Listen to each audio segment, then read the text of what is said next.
toda la gloria, la honra y la alabanza, porque tú eres digno de ella. Tú estás sentado en tu trono celestial, gobernando, reinando y controlando todo para tu gloria. Y nosotros a lo largo de todo este estudio hemos visto cómo eso es una realidad, aunque muchas veces es difícil de asimilar. Pero qué bueno es notar tu gobierno providencial, soberano sobre todas las cosas. Y particularmente notar cómo tú has llevado a cabo todos los eventos de la historia para cumplir tu promesa de redimir a los pecadores en Cristo. Te damos gracias por todo lo que nos has permitido aprender hasta ahora. Yo ruego, Señor, que tu Espíritu Santo nos traiga a nuestras memorias las cosas que hemos tratado hasta aquí, para que esto sirva como fundamento de lo que vamos a considerar hoy, ya que estamos en esta etapa final de la preservación de la salvación y lo que es la consumación de la salvación. Te ruego, Señor, que me asistas para comunicar esta lección con claridad, con denuedo y sobre todo, Señor, con biblicidad. Por favor, que seamos todos edificados, exhortados y también consolados con esta preciosa verdad. En Cristo Jesús. Amén. Amén. Bien, mis hermanos, como ustedes recordarán, hemos estado tratando este curso siguiendo este bosquejo. Hemos hablado ya de estos aspectos de la salvación, el desarrollo histórico de la salvación, las etapas de ese desarrollo histórico de la salvación. Y en nuestra última sección estuvimos hablando de la salvación aplicada.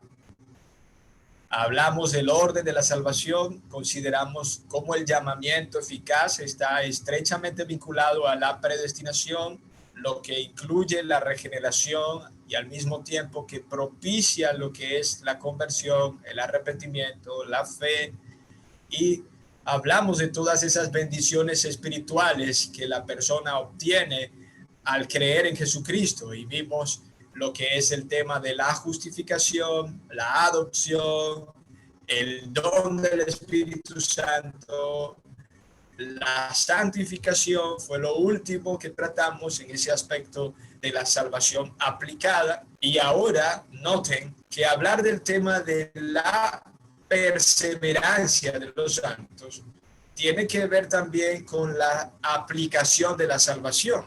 Pero en nuestro bosquejo del curso, nosotros estamos considerando este tema como un tema aparte en lo que es el bosquejo que estamos considerando. Por eso les hago la aclaratoria.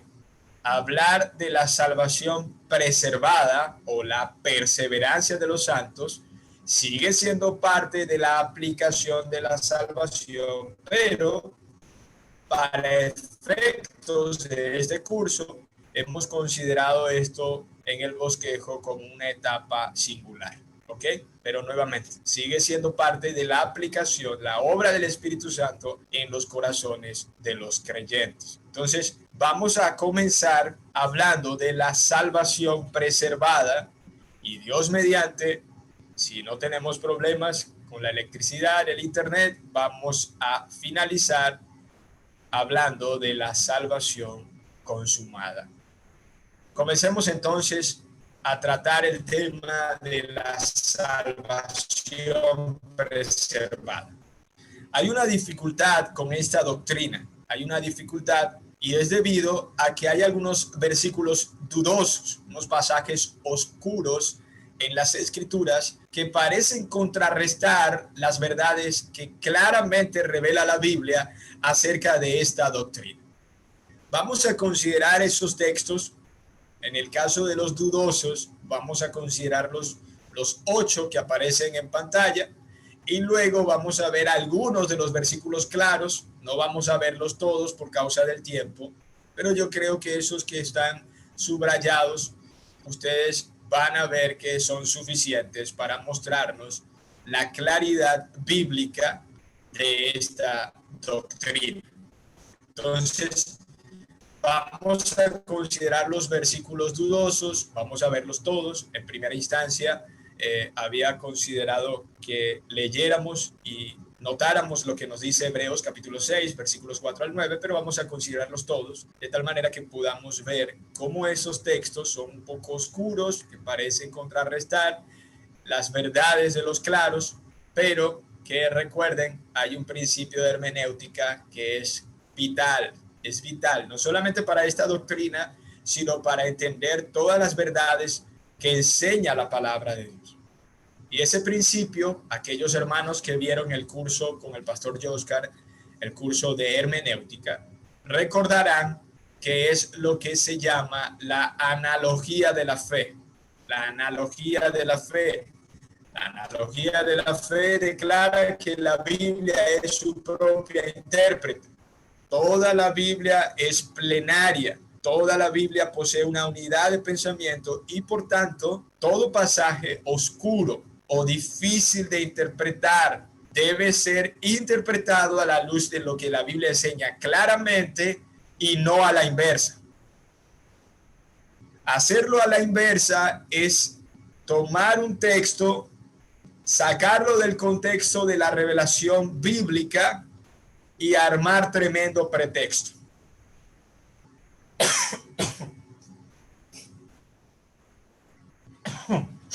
Perdone, mis hermanos.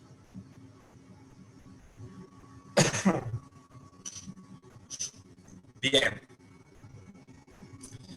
Usualmente eso es lo que hacen los falsos maestros, los falsos profetas, los falsos pastores, los falsos maestros. Utilizan pasajes oscuros, agarran un texto, lo aíslan del contexto inmediato, del contexto general del libro, incluso el contexto de toda la Biblia, y entonces arman tremendo pretexto que usualmente los favorece con temas como el dinero o manipulación eclesiástica. Entonces, nosotros vamos a ver estos versículos dudosos. En primer lugar, voy a hacer un comentario breve de lo que se nos muestra en esos textos, pero luego vamos a interpretar esos textos a la luz de lo que enseña claramente la Biblia. Consideremos entonces Juan capítulo 15. Juan capítulo 15, versículos 1 al 5. Juan capítulo 15, versículos 1 al 5. Dice el Señor Jesucristo: yo soy la vid verdadera y mi Padre es el labrador. Todo pámpano que en mí no lleva fruto, lo quitará, y todo aquel que lleva fruto, lo limpiará, para que lleve más fruto. Ya vosotros estáis limpios por la palabra que os he hablado. Permaneced en mí y yo en vosotros, como el pámpano no puede llevar fruto por sí mismo si no permanece en la vid, así tampoco vosotros si no permanecéis en mí. Yo soy la vid, vosotros los pámpanos. El que permanece en mí y yo en él, este lleva mucho fruto, porque separado de mí, nada podéis hacer. Cuando vemos este texto, nosotros notamos al Señor Jesucristo declarar que Él ya, por la acción de la palabra que les había transmitido, que les había enseñado a sus discípulos, ya ellos estaban limpios. Pero aún así, el Señor Jesucristo les hace una exhortación a permanecer en Él. De hecho, les está diciendo que si no permanecen en Él, así como las ramas de la vid tienen que permanecer arraigadas, pegadas a la vid para que puedan dar fruto, de la misma manera Jesús está diciendo que ellos, como las ramas, los discípulos, debían permanecer arraigados a Cristo como la vid para que entonces pudieran dar fruto. Jesús está haciendo una advertencia, ¿ok? Nosotros vamos a notar cómo cada uno de los textos que están allí hasta llegar a Hebreos son admoniciones, admoniciones. Una admonición es una advertencia. Es una advertencia de sumo cuidado. Es una advertencia que puede ilustrarse como en una empresa hay una habitación de maquinarias peligrosas y en la puerta de esa habitación en particular de dicha empresa hay un enorme letrero que dice no pasen a este lugar, porque de hacerlo puedes morir. Eso es una admonición. Y lo que nosotros vamos a ver, cada uno de estos textos, hasta llegar a Hebreos, porque Hebreos nos muestra de una manera muy clara, aunque ese pasaje ha sido utilizado para alegar que la salvación se pierde, nosotros vamos a notar que más bien dice todo lo contrario y de hecho es una admonición, ¿ok? Entonces, Romanos capítulo 11, Romanos capítulo 11, versículos 17 al 22. Romanos capítulo 11, versículos 17 al 22. Noten lo que dice el apóstol Pablo aquí. Pues, si algunas de las ramas fueron desgajadas y tú, siendo olivo silvestre, has sido injertado en lugar de ellas y has sido hecho participante de la raíz y de la rica savia del olivo, no te jactes contra las ramas. Y si te jactas, sabe que no sustentas tú a la raíz, sino la raíz a ti. Pues las ramas, dirás, fueron desgajadas para que yo fuese injertado. Bien, por su incredulidad fueron desgajadas, pero tú por la fe estás en pie. No te ensoberbezcas, sino teme. Porque si Dios no perdonó a las ramas naturales, a ti tampoco te perdonará. Mira pues la bondad y la severidad de Dios. La severidad ciertamente para con los que cayeron, pero la bondad para contigo si permaneces en esa bondad, pues de otra manera tú también serás cortado. Mis hermanos, aquí nuevamente vemos una advertencia, una exhortación de parte del apóstol Pablo a los cristianos gentiles que se encontraban en la ciudad de Roma. Pablo les viene declarando cómo Israel, por causa de su incredulidad, había sido desarraigada, había sido ya desarraigado de su comunión con Dios. Y Pablo les advierte a los cristianos gentiles de que tengan cuidado de jactarse, de vanagloriarse en contra de los judíos por su inclusión ahora dentro del reino. Mis amados hermanos, esto es una exhortación a no caer en el error del antisemitismo. Los antisemitas son las personas que odian, aborrecen al pueblo judío. Y uno de los problemas que se ha dado a lo largo de la historia es precisamente por no considerar esta exhortación del apóstol Pablo, incluso de movimientos cristianos. Pablo está haciendo una exhortación en contra del antisemitismo. Primera de Corintios, capítulo 9. Me encanta esta exhortación del apóstol.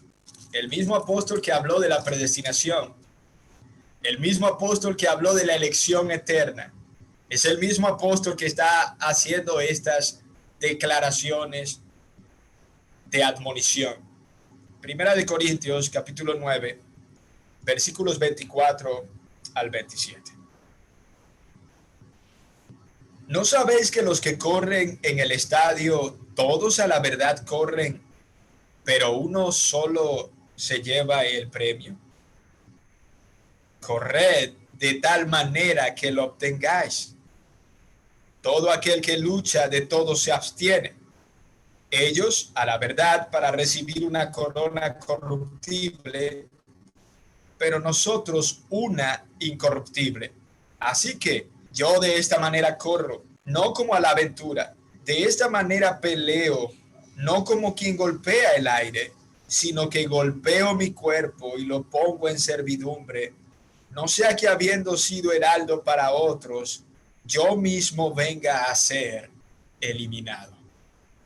Aquí el apóstol Pablo está haciendo una exhortación a la diligencia, a la solicitud del creyente en dominar sus pasiones, en dominar su cuerpo, en autodisciplinarse. Una vez escuché a un hermano muy querido, amigo, decir que un creyente piadoso es sinónimo de un creyente disciplinado.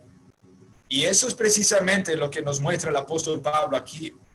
Pablo está utilizando la ilustración de los atletas, como ven en la figura, está en el lado izquierdo superior de sus pantallas, donde ellos entrenan diligentemente, se abstienen de ciertos alimentos hasta que por fin viene el momento de la carrera. Hay una disciplina, hay una constancia, hay un esfuerzo, hay una dedicación. Y Pablo se pone a él mismo como ejemplo.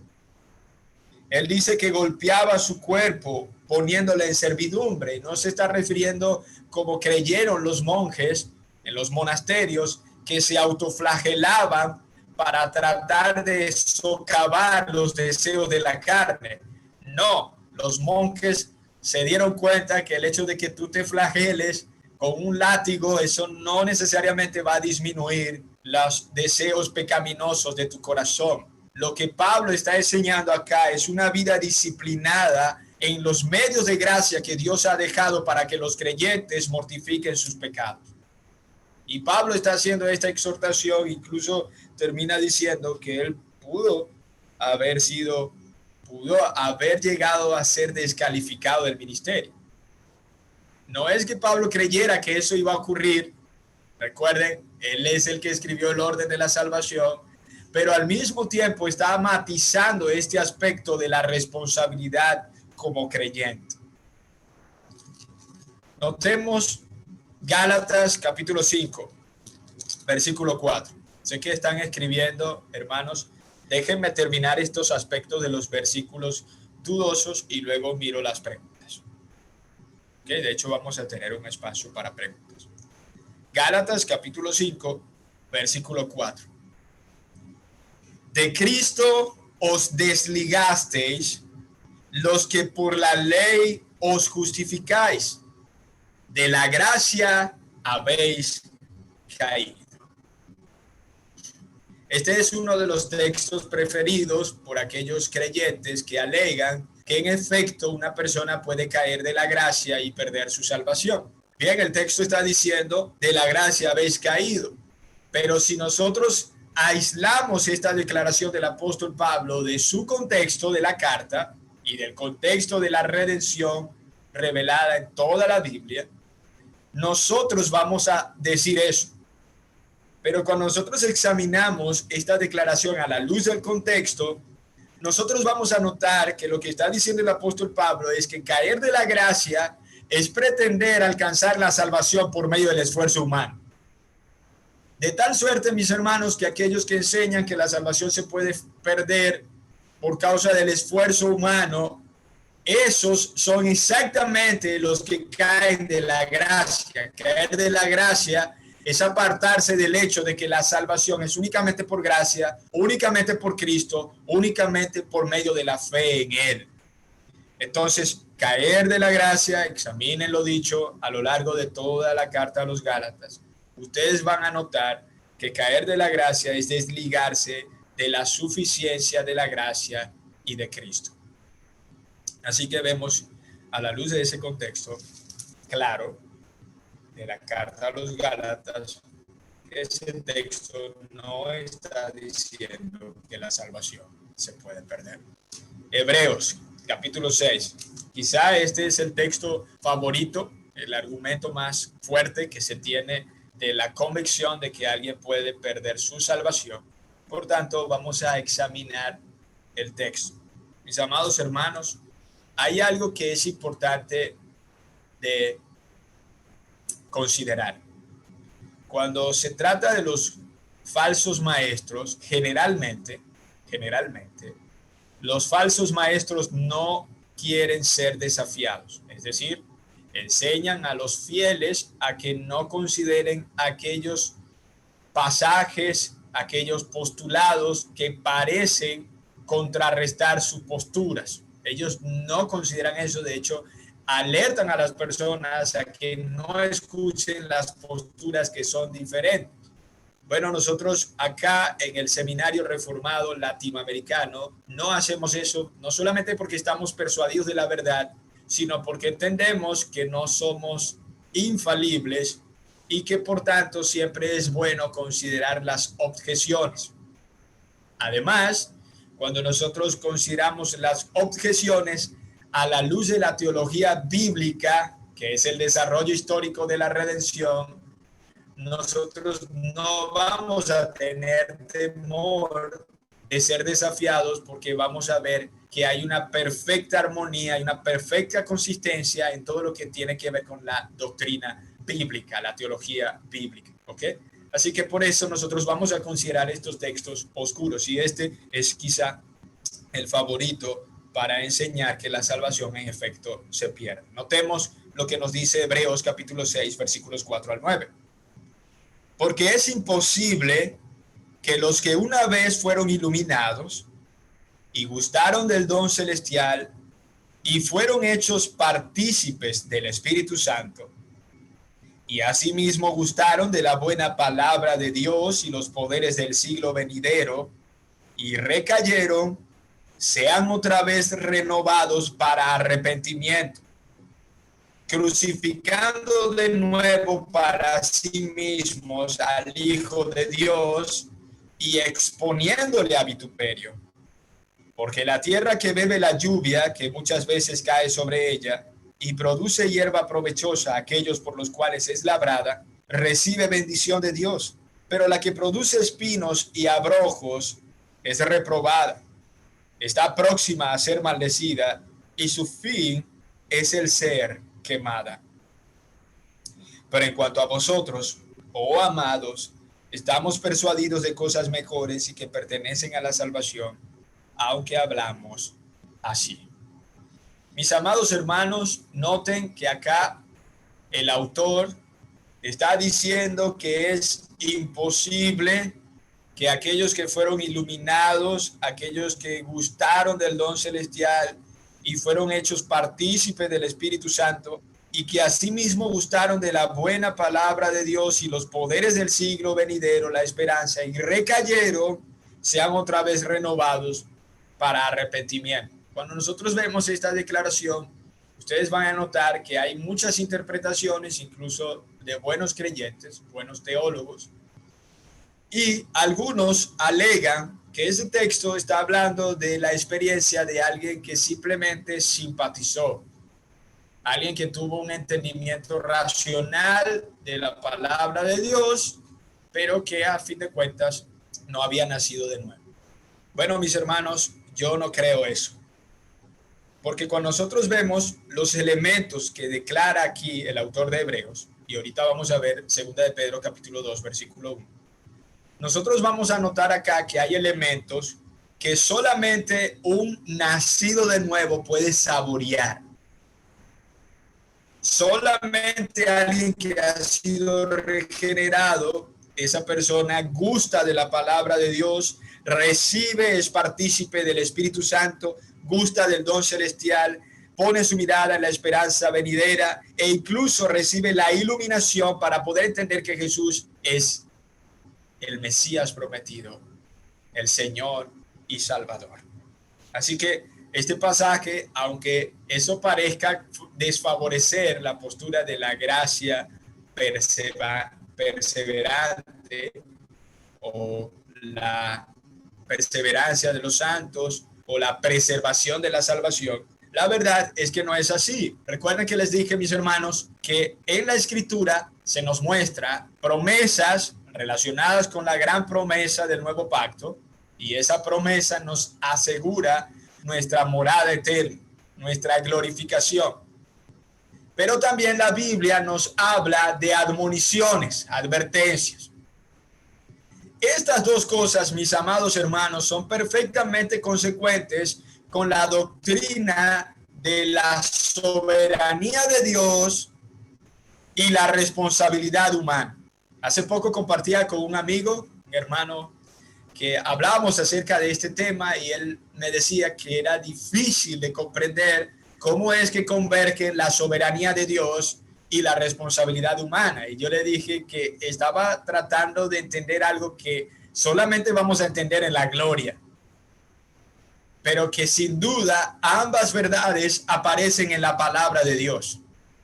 Como decía Spurgeon, mis amados hermanos, Spurgeon declaraba que el sistema de interpretación teológica de la palabra de Dios no consiste solamente en una sola línea recta, sino en dos líneas paralelas. Y esas dos son la soberanía de Dios y la responsabilidad humana. No podemos entender cómo convergen ambas cosas, pero lo cierto es que no podemos negar que la Biblia habla acerca de esto. Y siempre, mis hermanos, siempre que lo divino y lo humano se mezclan, hay dificultad para nuestras mentes humanas y de paso caídas comprender cómo es que ambas cosas convergen. Por ejemplo, mis amados hermanos, la Biblia es la palabra de Dios, pero la Biblia fue escrita por hombres. Es la palabra de Dios, pero fue escrita por hombres. Tratar de comprender cómo es que el Espíritu Santo de Dios utilizó de manera orgánica la mente, el entendimiento, el bagaje teológico, cultural, social, de cada uno de los autores inspirados, es tratar de meterse en la mente de Dios. Usted no va a entender cómo eso ocurrió, pero lo cierto es que ocurrió. ¿Cómo convergen ambas cosas? La obra del Espíritu Santo, utilizando de manera orgánica, no de manera mecánica. Por eso vemos que el apóstol Pablo, el profeta Isaías resaltan en sus escritos, porque fueron personas mucho más dotadas en cuanto a conocimiento teológico, cultural, social, religioso, incluso algunos de ellos hablaban varios idiomas. Pablo era ciudadano romano y también judío. Dios se valió de todo eso, y por eso es que notamos la diferencia entre los escritos del apóstol Pablo y los escritos del apóstol Pedro. No es que Pedro recibió menor revelación. Ambas cosas, ambos escritos de ambos personajes son la palabra revelada de Dios. Pero Dios se valió de su personalidad incluso. Yo no puedo comprender eso y usted tampoco. De hecho, no es solamente ese ejemplo bíblico. Tenemos otro ejemplo contundente, mis hermanos. La Biblia nos muestra que el Señor Jesucristo es verdadero Dios y verdadero hombre.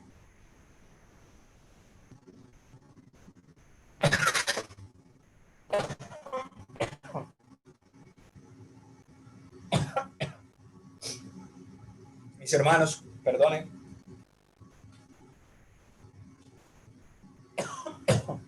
Escúchenme.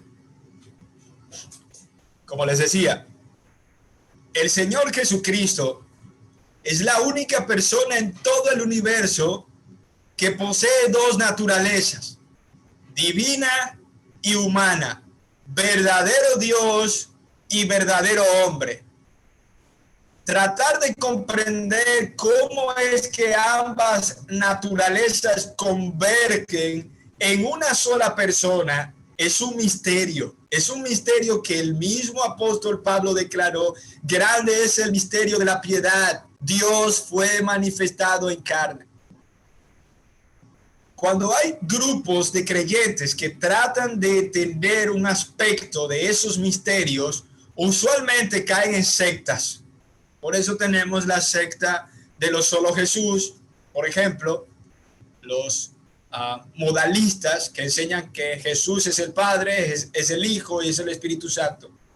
O tenemos el otro extremo de el aspecto de la humanidad, donde surge el arrianismo o los testigos de Jehová.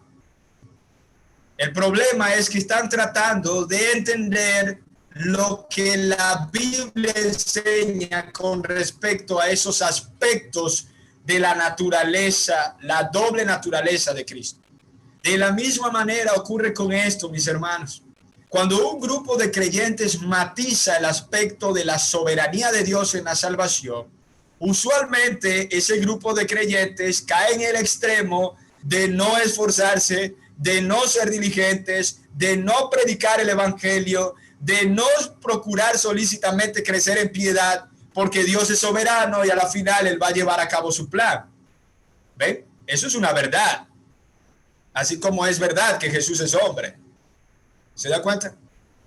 Matizar un aspecto de la verdad bíblica, socavando otra verdad bíblica, usualmente conduce a errores. Matizar el aspecto de la soberanía de Dios sin considerar la responsabilidad humana es caer en el fatalismo, el determinismo fatalista. Pero matizar el aspecto de la responsabilidad humana, que es el problema que tiene la mayoría de las iglesias hoy día, es caer en el pragmatismo.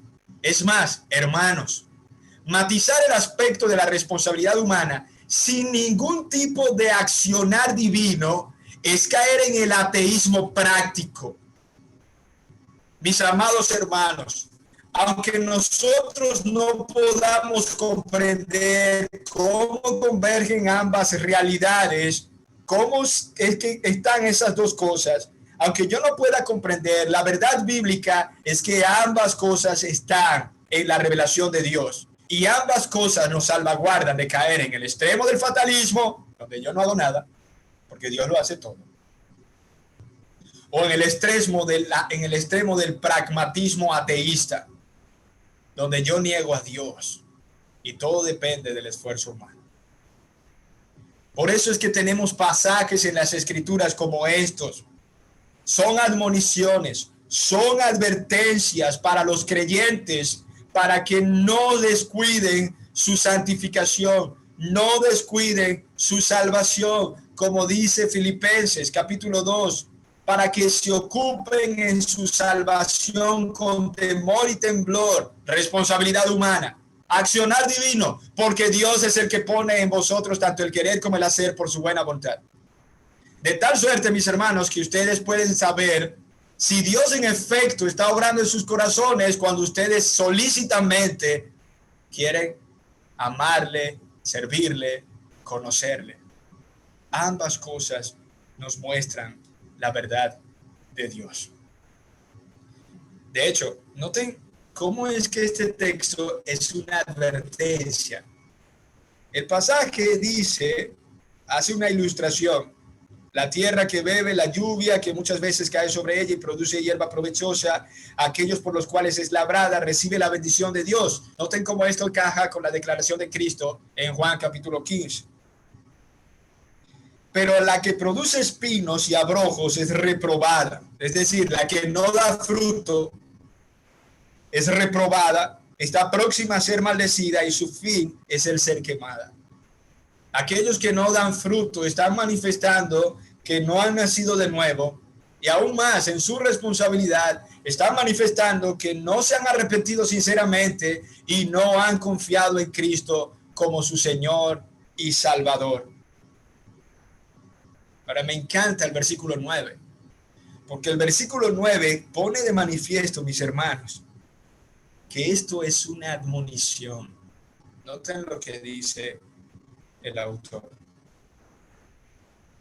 Pero en cuanto a vosotros, oh amados, estamos persuadidos de cosas mejores y que pertenecen a la salvación, aunque hablemos así.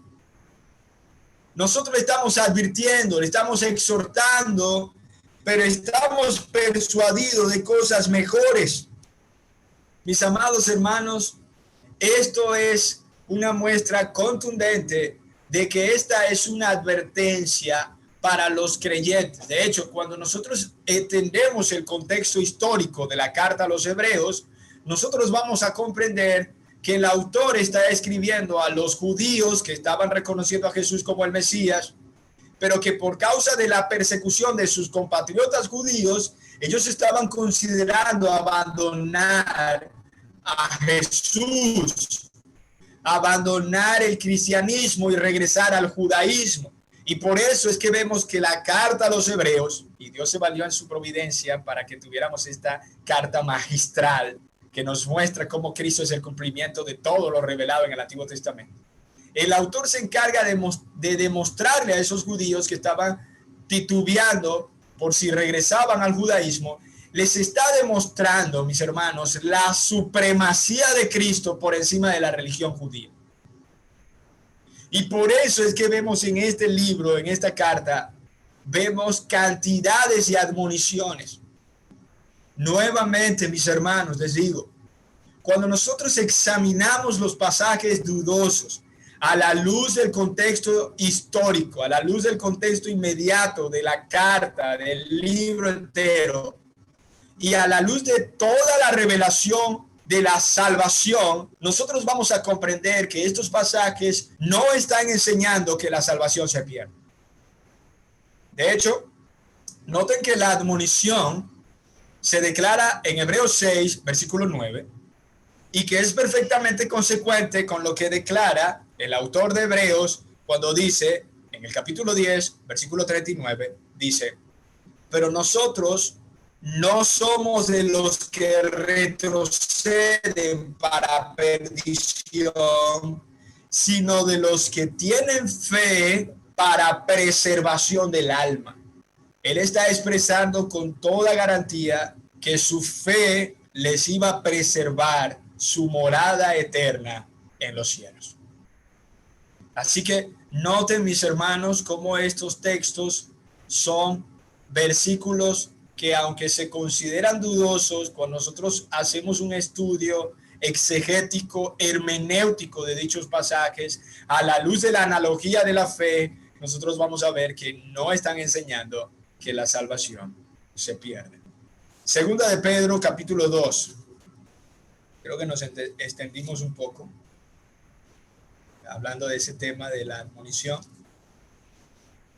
Yo creo que es importante que sepamos esas verdades. Recuerden, la promesa nos asegura nuestra morada eterna. Las admoniciones nos amonestan a la perseverancia. Segunda de Pedro, capítulo 2, versículo 1. Este es otro texto, noten lo que dice acá. Pero hubo también falsos profetas entre el pueblo, como habrá entre vosotros falsos maestros, que introducirán encubiertamente herejías destructoras y aún negarán al Señor que los rescató, atrayendo sobre sí mismos destrucción repentina. Ahí está ese versículo, como habla de que el Señor los rescató, es un pasaje oscuro. Pero cuando leemos ese versículo, a la luz de todo el contexto, ustedes van a notar que Pedro está diciendo que los falsos profetas, los falsos maestros, están caracterizados por una naturaleza completamente rebelada contra Dios. Él muestra a lo largo de todo el capítulo que ellos andan conforme a las concupiscencias de su carne, que andan menospreciando el señorío, que andan en actividades inmundas, que menosprecian el liderazgo de la iglesia, el liderazgo y el señorío de Cristo, que están llenos de adulterio, que no se sacian de pecar y que sus corazones están habituados a la codicia. De tal suerte, mis amados hermanos, que esos falsos profetas, esos falsos maestros a los cuales alude el apóstol Pedro en el capítulo 2, versículo 1, a la luz de todo el contexto, nosotros entendemos que nunca fueron regenerados. Nunca nacieron de nuevo. Por eso les decía el contraste con Hebreos capítulo 6, porque Hebreos capítulo 6 muestra ciertas características que solamente un verdadero creyente experimenta. Esto no era lo que pasaba aquí. Pero es más, cuando nosotros leemos todo el pasaje, al final nosotros encontramos que el apóstol Pedro nos dice, pero les ha acontecido lo del verdadero proverbio. El perro vuelve a su vómito y la puerca lavada a revolcarse en el cieno. Esto, en vez de contrarrestar la doctrina de la perseverancia y la preservación de los santos, lo que hace es reafirmarla, mis hermanos. La perseverancia de los santos está fundamentada en su nueva naturaleza. Si alguno está en Cristo, nueva criatura es. Las cosas viejas pasaron y aquí todas son hechas nuevas. La nueva creación, producto de la obra del Espíritu Santo en el corazón de los creyentes, hace que ellos perseveren en amor a Cristo, no perfectamente, pero sí sinceramente. Pero lo que está aconteciendo aquí, lo que está revelando el apóstol Pedro aquí, nos muestra que estos falsos, aunque fueron lavados aparentemente, externamente, de una manera externa, una profesión externa, la verdad es que sus naturalezas internas nunca fueron renovadas. Mis hermanos, por más que se lave a una cerdita, esa cerdita cuando tenga la oportunidad de revolcarse en su inmundicia, lo va a hacer. Eso es lo que está diciendo Pedro aquí. Ellos no fueron regenerados, no nacieron de nuevo. Ellos regresaron al vómito y al cieno de su pecado. Así que vemos otra vez, a la luz de todo el contexto, que ese texto no está diciendo que la salvación se pierde. Apocalipsis capítulo 3, versículo 5. Apocalipsis capítulo 3, versículo 5. Apocalipsis capítulo 3, versículo 5. Y todos los mensajes que se declaran en las iglesias. Lo siento, mis hermanos, especialmente a mis hermanas, que les desagrada mucho más eso. Dice capítulo 3, versículo 5. El que venciere será vestido de vestiduras blancas, y no borraré su nombre del libro de la vida, y confesaré su nombre delante de mi Padre y delante de sus ángeles. Mis hermanos, cuando vemos este texto, nuevamente estamos viendo un pasaje que nos amonesta a la diligencia, a perseverar, a vencer. Usualmente se utiliza la expresión y no borraré para decir que esa es la muestra de que en efecto puede alguien ser borrado de la lista del libro de la vida.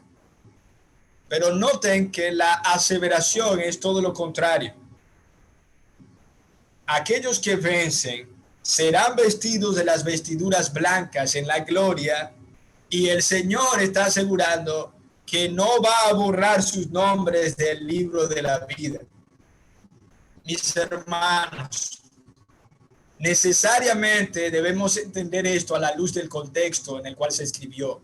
Para la época, las grandes ciudades acostumbraban a borrar de las listas de la ciudadanía de dichas ciudades a aquellas personas que fallecían. Las personas, cuando fallecían, entonces eran borradas de la lista de la ciudadanía de esas ciudades terrenales. Cuando nosotros entendemos eso, nosotros comprendemos lo que está diciéndonos este texto. Jesús está prometiendo que aun cuando nosotros morimos, aún así, Él no nos borra de nuestra ciudadanía celestial. Hermano, pero ¿quiénes son los que vencen? Primera de Juan, capítulo 5. Noten lo que nos dice Juan, mis hermanos, la analogía de la fe. Juan nos dice, ¿quién es el que vence al mundo sino aquel que cree que Jesús es el Hijo de Dios? Versículo 4. Porque todo lo que es nacido de Dios, ¿se dan cuenta? ¿Quiénes vencen al mundo? Los nacidos de nuevo. Todos los que son nacidos de Dios vencen al mundo, y esta es la victoria que ha vencido al mundo, nuestra fe, nuestra fe. De manera que nuevamente, cuando vemos esos textos a la luz de la verdad bíblica, nosotros comprendemos que no son pasajes que estén enseñando que la salvación se pierda. Ahora, mis hermanos, yo creo que vamos a considerar solamente algunos textos de los que están en pantalla. Vamos a considerar Jeremías, capítulo 32, versículos 39 al 40. Jeremías, capítulo 32, versículos 39 al 40. Y les daré un corazón y un camino para que me teman perpetuamente, para que tengan bien ellos y sus hijos después de ellos.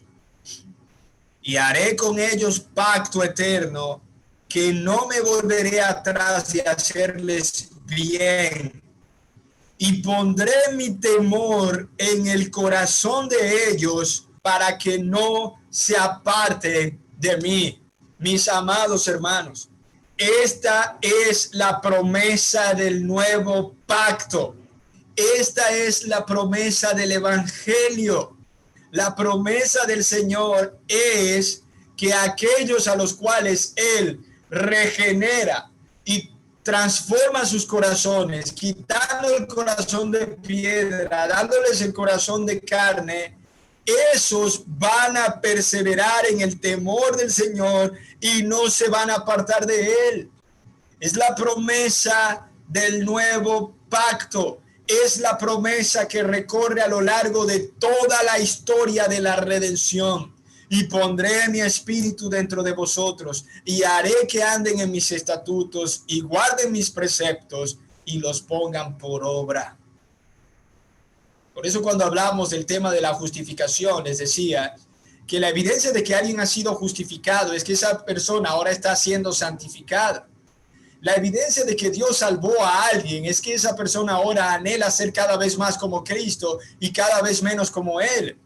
Y aunque no pueda llegar a ser perfectamente como Cristo en esta vida, y gloria a Dios por eso, porque si no caeríamos en el orgullo y menospreciaríamos a Cristo, pero aún así, aunque ellos son pobres en espíritu y reconocen su miseria espiritual y su incapacidad y su bancarrota espiritual para llegar a ser como Cristo, aún así ellos tienen hambre y sed de Cristo. ¿Se dan cuenta? Mis hermanos, eso es lo que revela la Biblia. Esa es la promesa del nuevo pacto, del evangelio. Pero si ustedes no consideran eso suficiente, ya de por sí eso es suficiente. Pero noten cómo Jesús aseveró lo siguiente. Juan capítulo 10, versículos 27 al 29. Mis ovejas oyen mi voz, y yo las conozco y me siguen. Y yo les doy vida eterna y no perecerán jamás. Mis hermanos, la palabra que se tradujo aquí del griego como jamás, ¿usted sabe qué significa? Jamás. Ni nadie las arrebatará de mi mano. Jesús está diciendo que todos esos que son sus ovejas están en su mano. Él está garantizando su morada eterna, su entrada en el reino de los cielos, aunque mueran predicando el evangelio, aunque sufran las circunstancias de este mundo caído, ellos están seguros en la mano de Cristo. Pero no solamente dice eso. Versículo 29. Mi Padre que me las dio es supremo, es mayor que todos, y nadie la puede arrebatar de la mano de mi Padre. Es decir, la salvación de aquellos que creen en Cristo, aquellos que son verdaderos seguidores de Cristo, están segura que ellos están en la mano del Padre y del Hijo, y nadie, ni el mismo demonio puede arrebatarlos de la mano del Dios Trino. Yo y el Padre, uno somos. Hermano, es que todavía no está claro. Hebreos capítulo 7, versículos 22 al 28. Hebreos capítulo 7, versículos 22 al 28. Y nuevamente noten cómo esto encaja, armoniza perfectamente con la naturaleza de la promesa del nuevo pacto.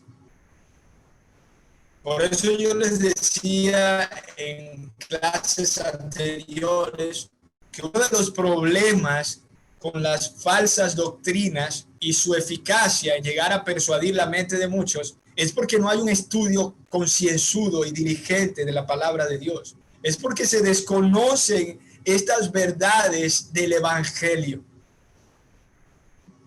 Verdades que, por cierto, mis hermanos, son los rudimentos, los fundamentos del cristianismo. Esto es lo básico, mis hermanos, de la fe cristiana. Y con estos fundamentos, nosotros vamos a crecer en el entendimiento de la revelación bíblica y nuestra pasión por estudiar la palabra de Dios va a crecer, Y oro por eso. Dice, versículo 22, por tanto, Jesús es hecho fiador de un mejor pacto, y los otros sacerdotes llegaron a ser muchos debido a que por la muerte no podían continuar. Mas este, por cuanto permanece para siempre, tiene un sacerdocio inmutable. Aleluya. Por lo cual puede también salvar perpetuamente a los que por él se acercan a Dios, viviendo siempre para interceder por ellos. Porque tal sumo sacerdote nos convenía, santo, inocente, sin mancha, apartado de los pecadores y hecho más sublime que los cielos, que no tiene necesidad cada día, como aquellos sumos sacerdotes, de ofrecer primero sacrificios por sus propios pecados y luego por los del pueblo, porque esto lo hizo una vez y para siempre, ofreciéndose a sí mismo. Porque la ley constituye sumos sacerdotes a débiles hombres, pero la palabra del juramento, posterior a la ley, al Hijo, hecho perfecto para siempre. Este pasaje no solamente está declarando la eficacia de Cristo como el mediador del nuevo pacto, no solamente está mostrando la eficacia de su ministerio como sumo sacerdote al presentar delante del santuario celestial no sangre ajena, sino su propia sangre para aplacar la ira de Dios, para satisfacer la justicia de Dios, cancelar la deuda penal de los escogidos, sino que además este sumo sacerdote, santo, inocente, sin mancha y apartado de los pecadores, está viviendo delante de la presencia de Dios Padre para interceder por usted y por mí. Mis amados hermanos, el ministerio sumo sacerdotal de Cristo asegura la salvación de los creyentes. No vamos a considerar los otros textos. Bueno, yo creo que sí vamos a tener que considerar por lo menos Romanos 8 y Tesalonicenses, porque Tesalonicenses nos muestra algo muy importante allí, en el mismo contexto. Hermanos, miren lo que expresa el apóstol Pablo en Romanos capítulo 8. Yo no sé si esto le causa a usted gozo de saber que su morada eterna no depende de usted ni de su esfuerzo, sino de Cristo. Y por eso les dije que es importante considerar lo que está en Tesalonicenses. Noten lo que dice el apóstol. Por lo cual estoy seguro, no inseguro, sino seguro de que ni la muerte, ni la vida, ni ángeles, ni principados, ni potestades, ni lo presente, ni lo porvenir, ni lo alto, ni lo profundo, ni ninguna otra cosa creada nos podrá separar del amor de Dios que es en Cristo Jesús, Señor nuestro. Nada, nada en esta vida, ni ninguna cosa creada. Y déjeme decirle que usted y el demonio son cosas creadas. Nada nos puede separar del amor de Dios que es en Cristo. Primera de Tesalonicenses, capítulo 5, versículo 23.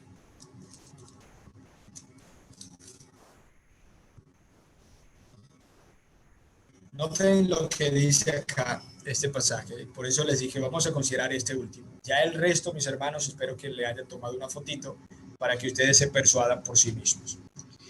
Y el mismo Dios de paz os santifique por completo, y todo vuestro ser, espíritu, alma y cuerpo sea guardado irreprensible para la venida de nuestro Señor Jesucristo. Fiel es el que os llama, el cual también lo hará. Esta es la promesa.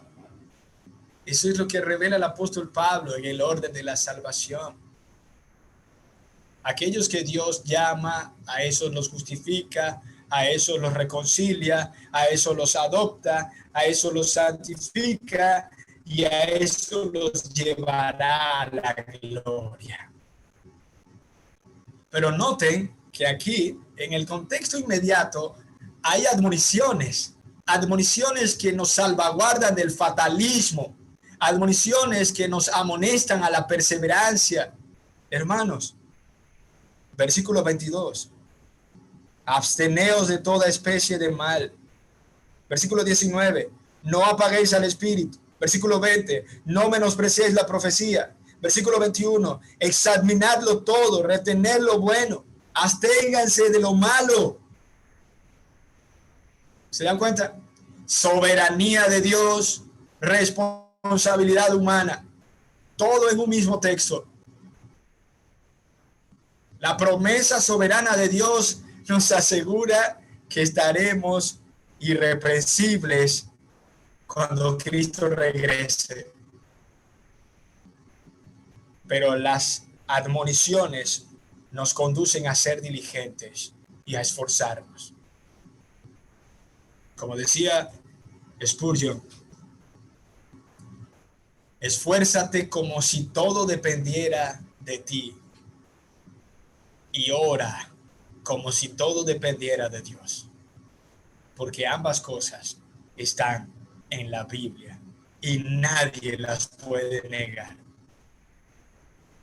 Así que vemos de una manera clara, contundente, cómo esos pasajes claros nos dan luz para entender incluso los versículos dudosos. Hay algunos otros versículos más, incluso vamos a considerar algunos más adelante. Por ejemplo, cuando se habla de la perseverancia de los santos, hay dos aspectos a considerar, como ya les he dicho. Debemos considerar la acción de Dios. Ya nosotros hemos considerado a lo largo de todo el curso todo lo que es la acción de Dios en la santificación, en la justificación, en la adopción, en la reconciliación. Vemos que hay un accionar deliberado conforme a su promesa de parte de Dios. Y eso es lo que nos muestra que esta etapa es una etapa de preservación, porque como nos dice Pedro, primera de Pedro, capítulo 1, versículos 3 al 5. Bendito el Dios y Padre de nuestro Señor Jesucristo, que según su grande misericordia nos hizo renacer para una esperanza viva por la resurrección de Jesucristo de entre los muertos, para una herencia incorruptible, incontaminada e inmarcesible, reservada en los cielos para vosotros, que sois guardados por el poder de Dios mediante la fe para alcanzar la salvación que está preparada para ser manifestada en el tiempo postrero. Así que noten el accionar de Dios. Somos guardados por el poder de Dios que nos sostiene en su mano. Pero la parte humana, si notamos, no vamos a ver todos los textos, el tiempo ha avanzado. Vamos a considerar, por ejemplo, un pasaje favorito para aquellos que enseñan que la salvación se pierde. Y recuerden, la mayoría de ellos enseñan que la salvación se pierde porque no hay un fundamento sólido en lo que es la historia de la salvación y la teología bíblica. Mateo capítulo 24, versículo 13. Mas el que persevere hasta el fin, este será salvo.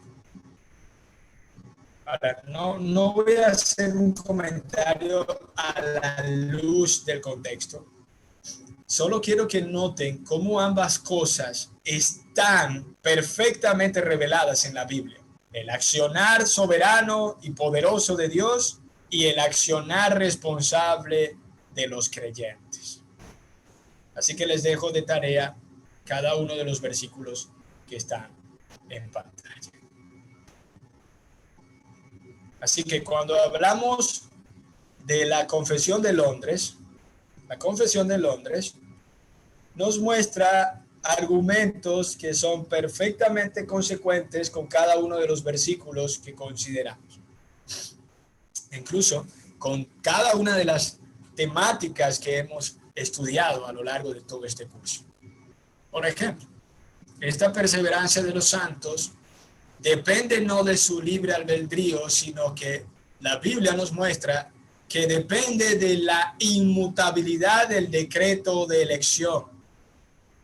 Un decreto que ya entendemos que está relacionado también con la inclusión del pecado y la caída, y que por ende es un decreto que muestra el amor libre e inmutable de Dios Padre sobre la base de la eficacia de los méritos y la intercesión de Cristo, como vimos en Hebreos, como base en la unión mística que los creyentes tienen con Cristo, del juramento de la promesa del nuevo pacto, de la morada del Espíritu Santo, de la simiente de Dios que es incorruptible y de la naturaleza del pacto de gracia, mis hermanos, de todo lo cual surge también la certeza y la infalibilidad de la perseverancia. Así que notamos estos argumentos y que la Confesión de Londres expresa a aquellos a quienes Dios ha aceptado en el amado y ha llamado eficazmente y santificado por su Espíritu.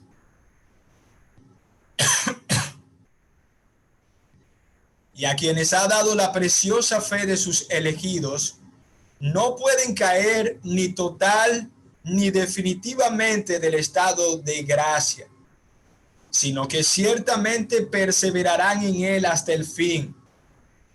No porque lo diga la confesión, sino porque fue lo que Dios dijo.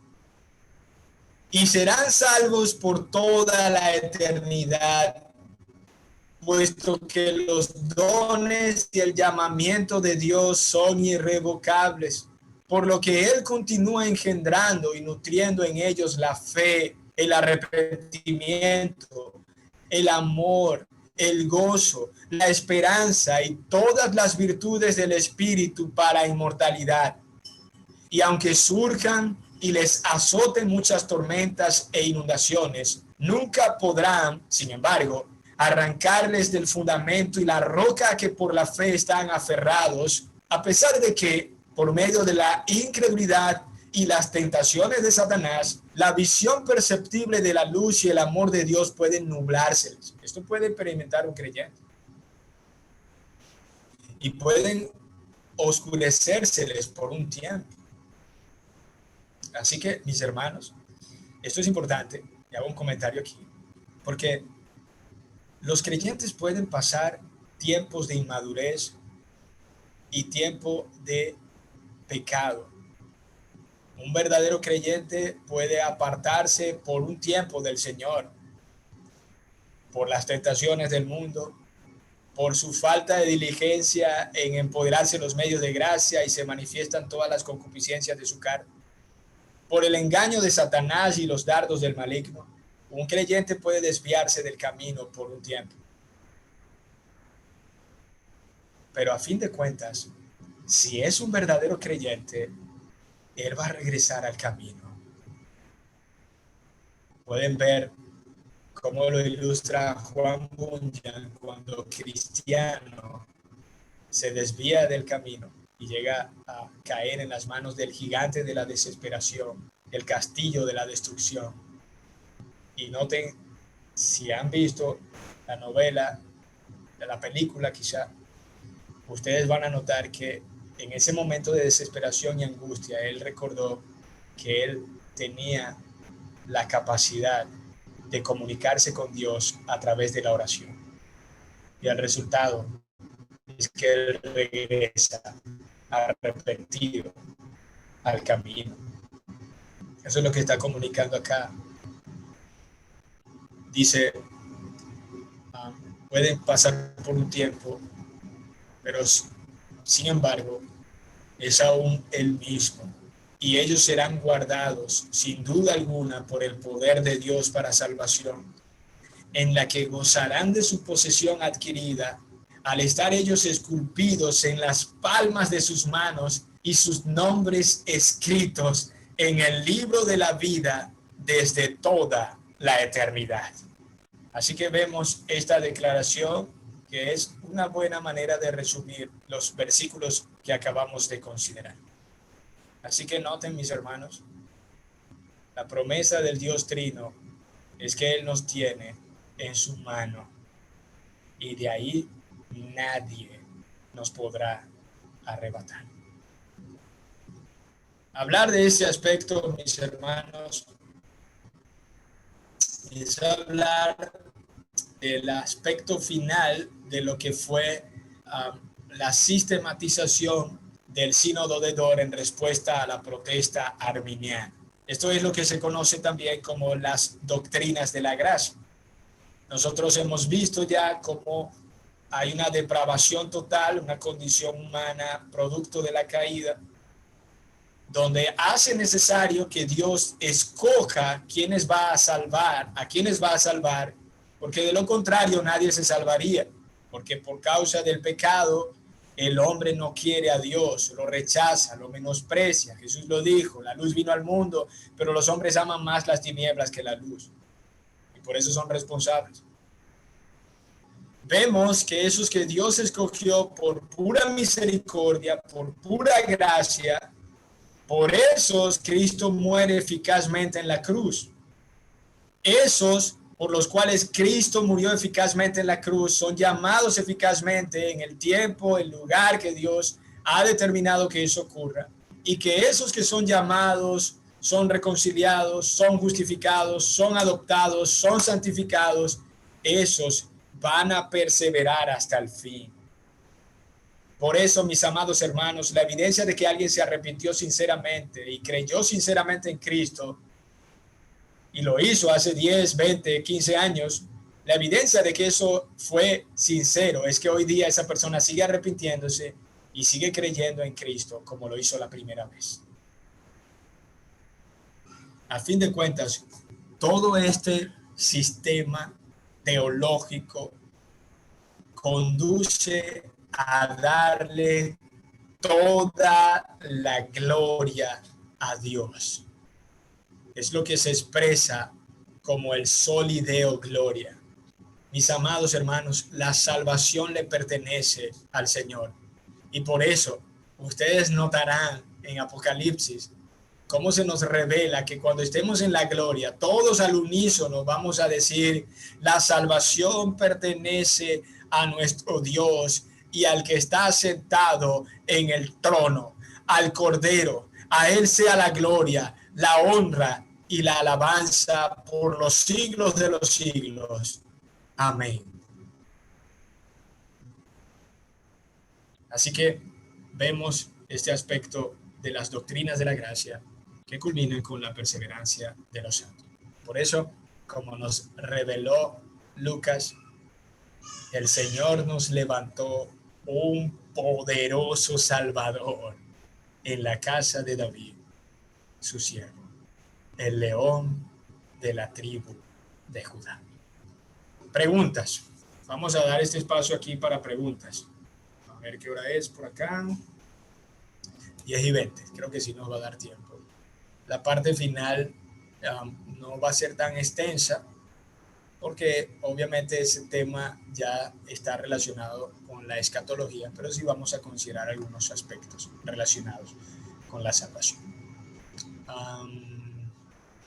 La disciplina del atleta es por 24 horas los 7 días de la semana. Igual debe ser del cristiano. Un excelente comentario, hermano Juan. Hermana Donalí, Bernardo, no me dio tiempo de tomar la foto a los versos que vamos a revisar. Ok, ya te los coloco, hermana. Más bien les comento que ya las diapositivas están en la plataforma y por tanto pueden acceder a la plataforma y descargarlas. Hermano Dani López, hermano, llegué un poco tarde y no sé si abordó la respuesta que se da al siguiente pasaje, Apocalipsis 22:19. Si alguno quitare de las palabras del libro de esta profecía, Dios quitará su parte del libro de la vida y de la santa ciudad y de las cosas que están escritas en este libro.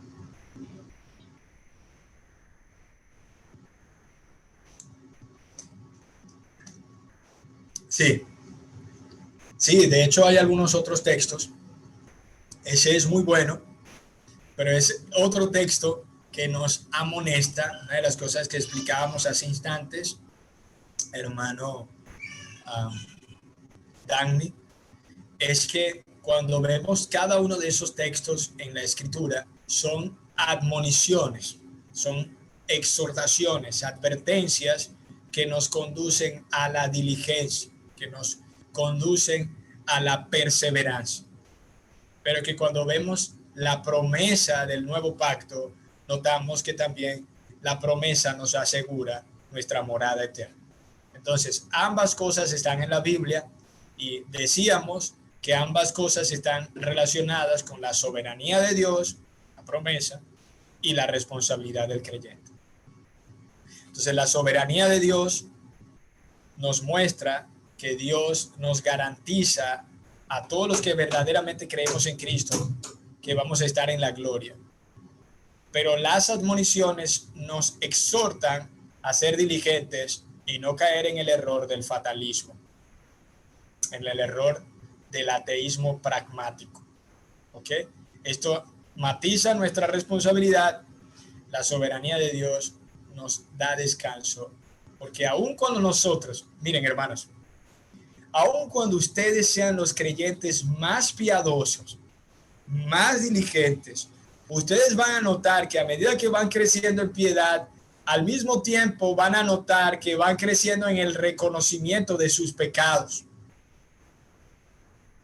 Mientras ustedes más se acercan a Dios, a la luz del Señor y de su santidad, más notarán su inmundicia y su pecaminosidad.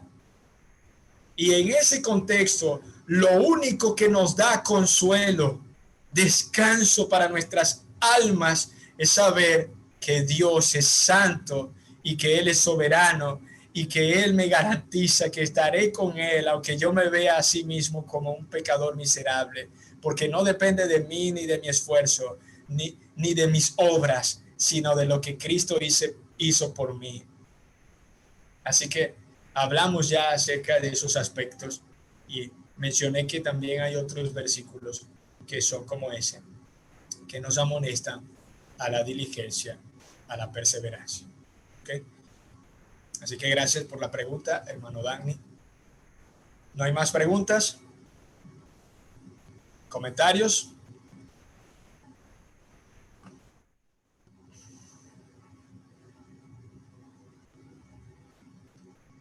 Mis hermanos, ¿seguimos entonces? Ok. Entonces continuemos.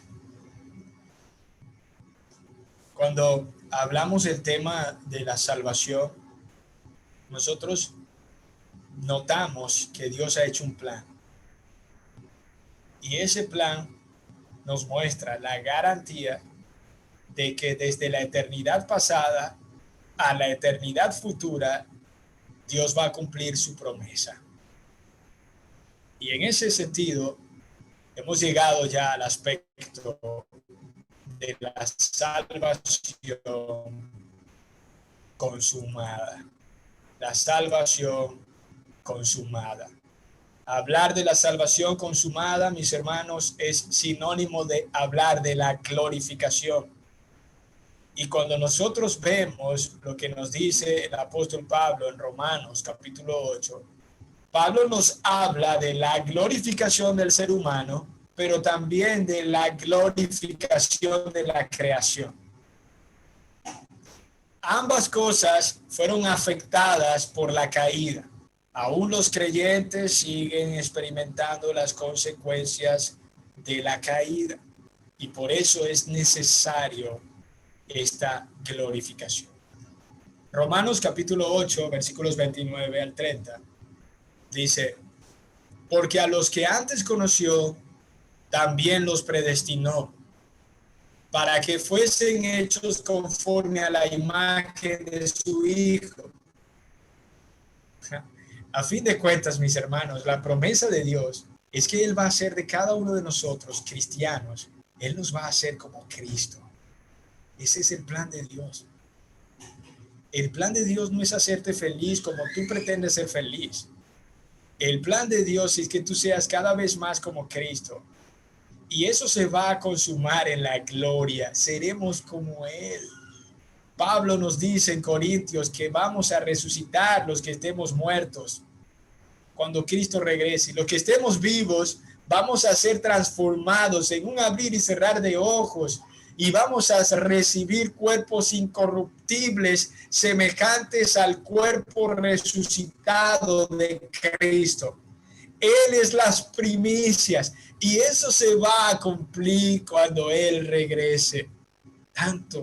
Tan seguro es esto, mis hermanos, que Él dice a los que predestinó, a estos también llamó, a los que llamó, a estos también justificó, y a los que justificó, a estos también glorificó.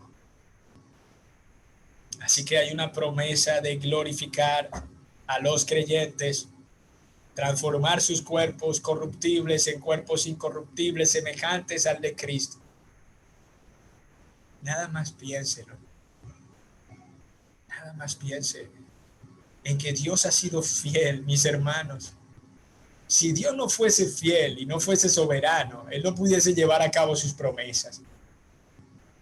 Si el Dios del cual se nos habla en las Escrituras, su voluntad puede ser resistida por el hombre en cuanto a su voluntad decretiva, estamos hablando de un Dios que no puede garantizar lo que ha prometido. Pero ese no es el Dios de la Biblia. El Dios de la Biblia es soberano y todopoderoso. Y ustedes tienen el ejemplo. Dios ha cumplido cada una de sus promesas reveladas en las Escrituras. De hecho, Él cumplió la promesa de que el Mesías vendría y moriría en la cruz.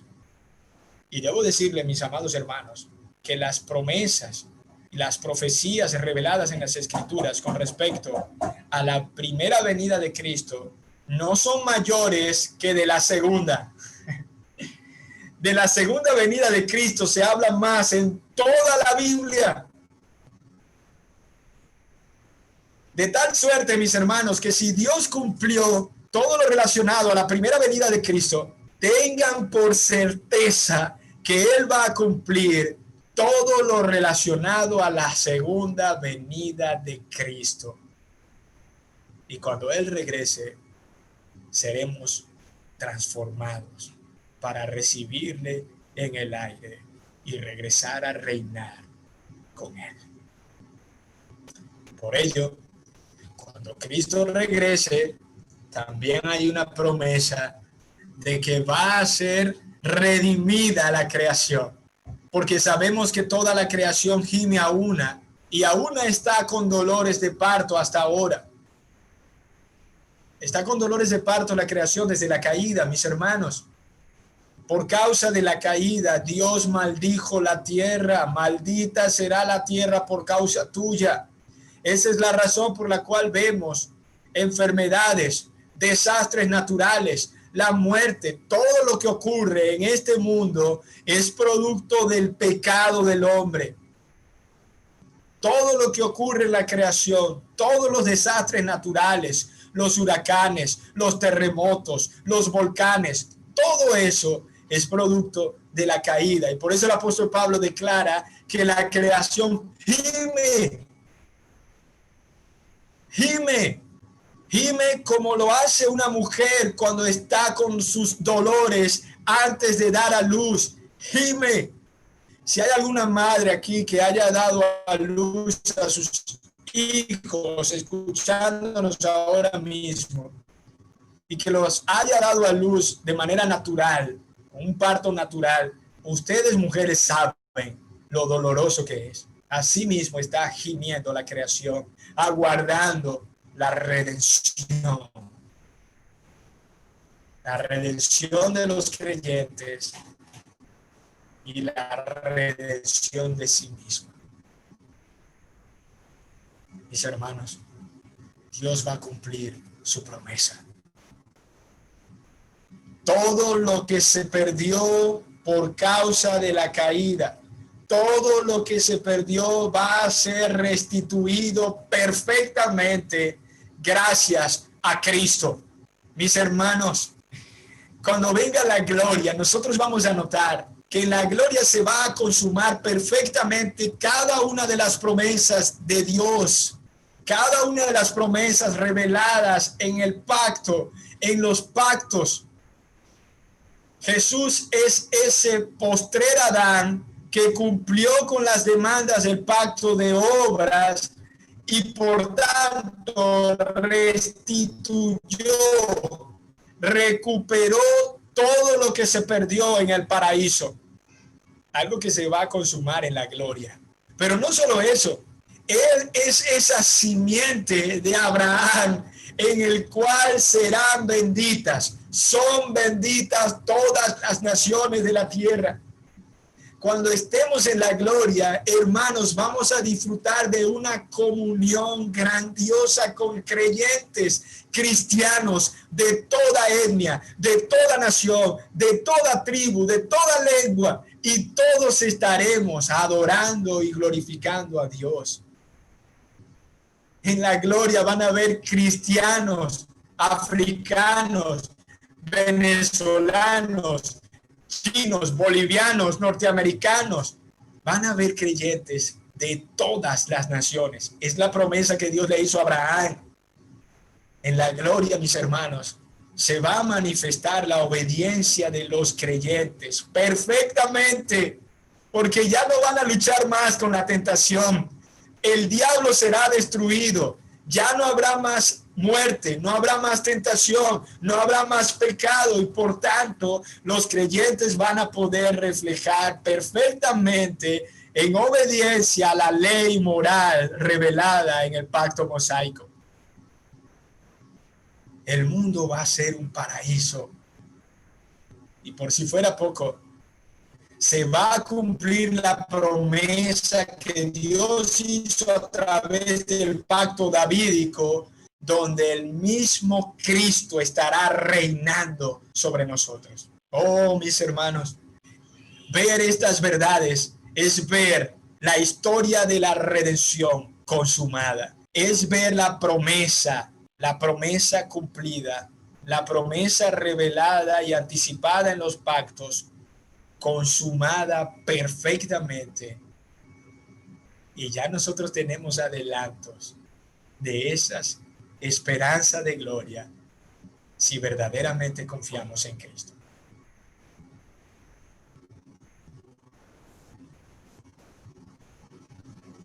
Allí todo lo que se perdió con la caída, aún el hecho de que los animales eran herbívoros y eran mansos, todo eso va a ser restablecido. Como dijo Agustín de Hipona, allí descansaremos y le veremos y le amaremos y le alabaremos. He aquí lo que acontecerá al fin, sin fin, ¿Y qué otro fin tenemos sino llegar al reino que no tendrá fin? Esas fueron palabras de San Agustín o Agustín de Hipona. No habrá fin en el fin de todo. Disfrutaremos de nuestra relación con Dios perfectamente. El pecado ya no será ningún impedimento para que podamos disfrutar del propósito para el cual fuimos creados, que es amarle, glorificarle y disfrutar de él por siempre. Así que pudiéramos finalizar diciendo, mis hermanos, todo esto, toda esta historia de la redención debe conducirnos a alabar la gloria de la gracia del Señor. Debe conducirnos a tener un sumo deleite en nuestro Dios. Todo esto, mis hermanos, es nuestro, es de los creyentes. Esta es la razón por la cual debemos gozosamente asistir a la iglesia y elevar nuestras almas en alabanza y adoración a nuestro Rey. Todo esto debe conducirnos a disfrutar de Él, a gozarnos en Él, como decía el apóstol Pablo, a regocijarnos en el Señor siempre, independientemente de las circunstancias que vivamos. Esto es algo que no tienen los paganos. Esto es algo que no tienen los incrédulos.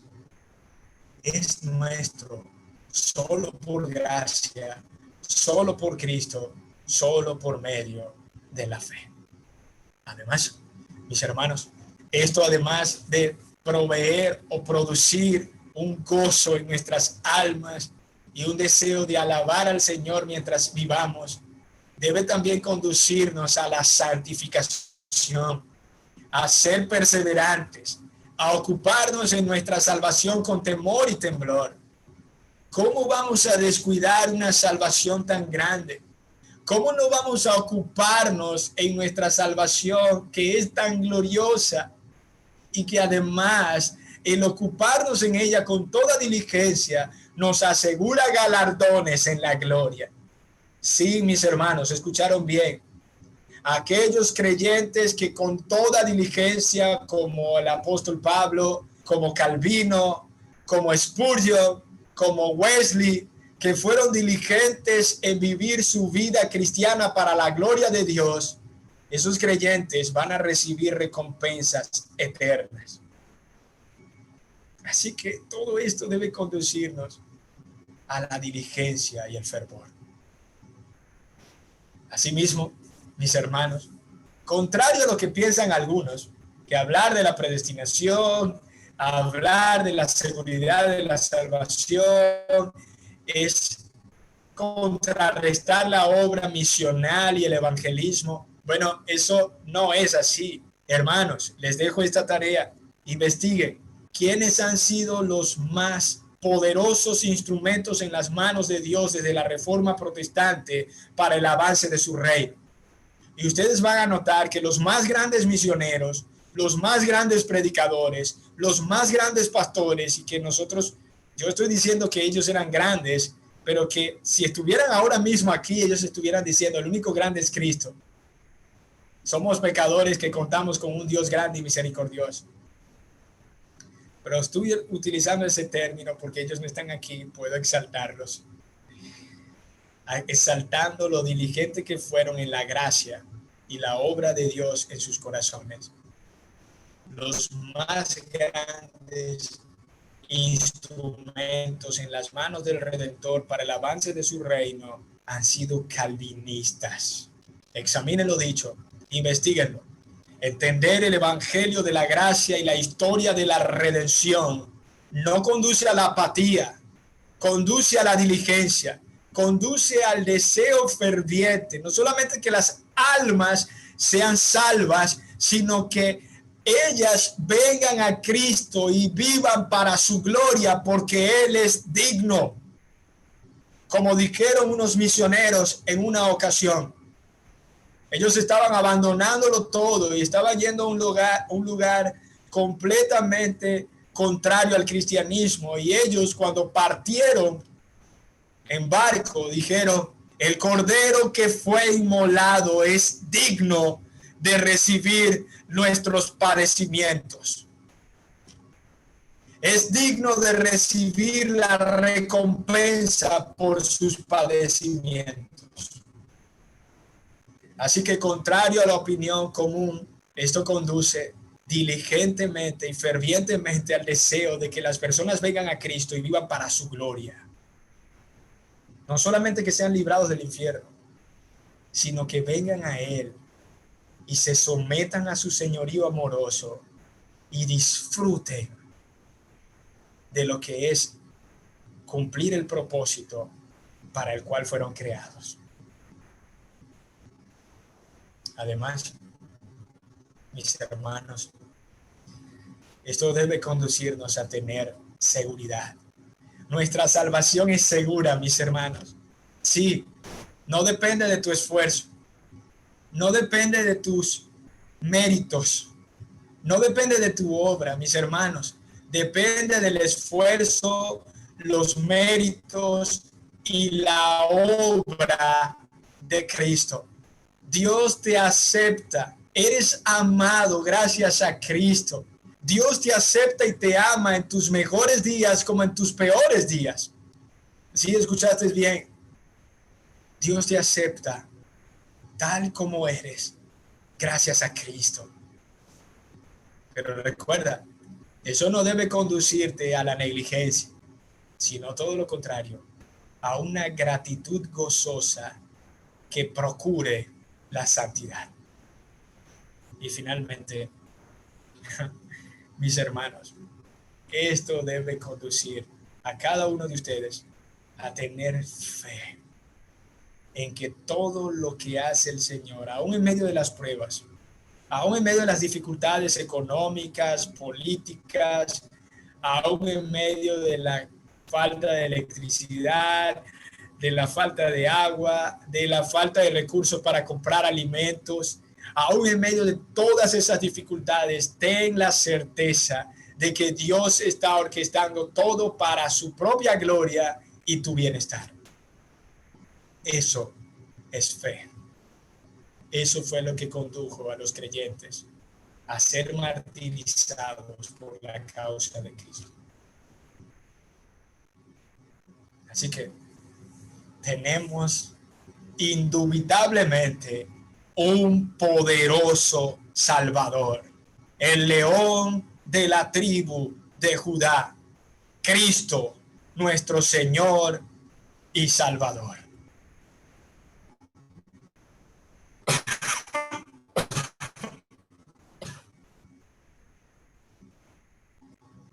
Quisiera finalizar con estas palabras.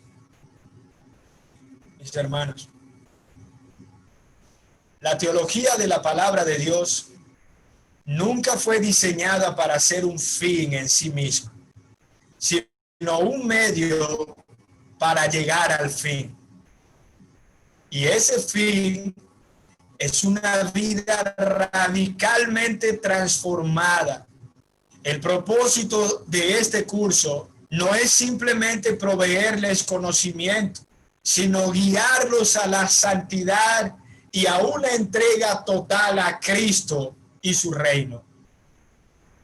La gran historia de la redención es la historia de Jesús, quien vino a ofrecer la única cosa que desesperadamente necesitamos: la gracia de ser salvos. Mis hermanos, la teología que no es celosa en promover la gloria de Cristo y su gracia perdonadora y transformadora, la clase de gracia que cambia vidas, simplemente es mala teología. Así que, con toda responsabilidad le digo esto: si la teología a la cual usted ha sido expuesto en su iglesia Es una teología que no lo está conduciendo a contemplar la gloria de Cristo, la gloria del reino de Dios y a ser transformado por su gracia y vivir para su gloria. De verdad, desde el corazón le digo, huya, huya, huya de ahí y asista a una iglesia donde se promueva la gloria de Cristo y la transformación perdonadora de vidas. Y si usted, mi amado hermano, usted está pastoreando una iglesia, si hay algún pastor ahora mismo ejerciendo el ministerio, por amor a Cristo, matice la gloria del Señor, matice la gloria de su reino, matice su poder y su gracia y conduzca a ese rebaño a entregar sus vidas para la gloria de este poderoso Salvador, quien es nuestro Señor Jesucristo. Así que con esto finalizamos nuestro curso de soteriología. Finalizamos nuestra doctrina, estudio de la doctrina de la salvación. Para obtener algo. Y nos lleva a pensar que debemos hacer algo. Debemos hacer algo siempre para obtener. La meritocracia nos lleva a dudar de la obra de gracia en lugar de disfrutarla. Así es, amarla y ocuparnos en ella, seguros de su fuente inconmovible que es Dios mismo. Así es, mi hermano, así es. El hombre siempre quiere tener algo de mérito y trágicamente, la mayoría de las iglesias hoy, incluso iglesias protestantes, están conduciendo a los creyentes a esa meritocracia de la cual alude nuestro hermano Juan. Mis hermanos, la teología santa, la teología bíblica, la teología sana, es aquella que promueve la gloria de Dios o humilla la reputación del hombre y engrandece la gloria de Cristo. Ese es el evangelio revelado aquí. Esa es la buena noticia del evangelio.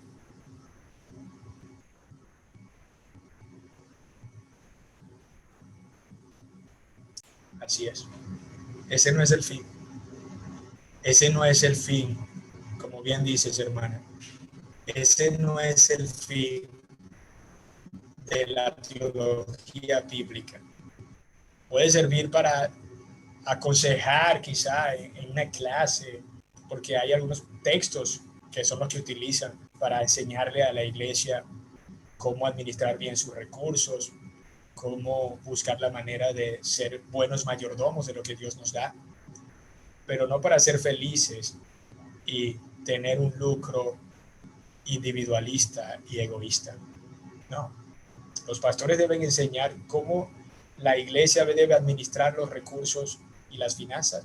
Por supuesto que sí, pero deben hacerlo con la motivación de que ellos, a través de sus finanzas, aporten para el avance del reino, aporten para el sostenimiento de los líderes, para que se dediquen al estudio de la palabra de Dios, aporten para que haya cada vez más hombres y mujeres que vayan a los no alcanzados a predicarles las buenas nuevas, a sostenerlos mientras están entregando sus vidas, su tiempo, su esfuerzo, su sacrificio, a darles para que ellos tengan de qué comer, para que ellos tengan cómo comprar una Biblia y dársela a quienes están discipulando. Esa debe ser la motivación. Es una motivación del reino. Nuestras vidas deben estar enfocadas en el reino de Dios, en nuestro interior y en el corazón de otros. Pero esa no es la motivación que vemos hoy día. El pacto de gracia no tiene ninguna limitación De suerte que sin ninguna actitud que nos recomiende, dispongamos a confiar en la promesa de Dios que Él nos hizo en Cristo Jesús, cuando dijo, el que en Él cree no es condenado. Es una bendición saber que la gracia de Dios se nos ofrece gratuitamente en todos los tiempos, sin preparación, sin aptitud, sin dinero y sin precio. Los amaré de pura gracia. Amén. Gracias, hermano.